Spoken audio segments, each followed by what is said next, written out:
এই দেখো করলা কেটে নিয়েছি, করলা ভাজা করব, আর লাউয়ের খোসাটা ভাজা করব। আর লাউ কেটে নিয়েছি, আলু কেটে নিয়েছি কাঁচা লঙ্কা, ধনেপাতা, ডালের বড়ি। এই লাউয়ের একটা আমি তরকারি করব, ঠিক আছে? এই তরকারিটা আমি নতুন করছি, আগে কোনোদিনও করিনি। যাই হোক, তাহলে আমি রান্নাটা বসাই।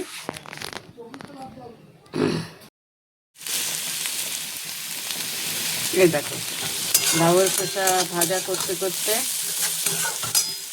এদিকে ভাত ফুটছে, আর এদিকে লাউ শাকটা কেটে রাখলাম।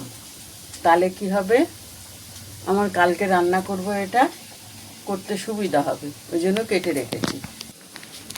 এই যে প্যাকেট করে এবার এগুলো ফ্রিজে রেখে দেবো, তাহলে আমার একটু রান্না করতে সুবিধা হবে। আমি এইভাবেই কাজ করি, কি করব বলো, কিছু করার নেই, এভাবেই আমাকে করতে হবে। এই দেখো বন্ধুরা, রান্না করে উঠলাম, করেছি ভাত, আর কি করেছি দেখাচ্ছি।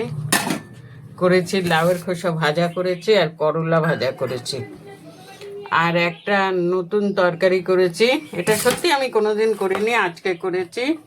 লাউ আলু ছোট ছোট করে কেটে বড়ি দিয়ে তরকারি করেছি। তার মধ্যে মশলা দিয়েছি জিরের, কাশ্মীরি লঙ্কার গুঁড়ো, হলুদ, নুন, সামান্য একটু মিষ্টি, আর নামাবার আগে ধনেপাতা, এই দিয়েছি। তা তরকারিটা কেমন হয়েছে তোমরা একটু কমেন্ট করে জানাবে।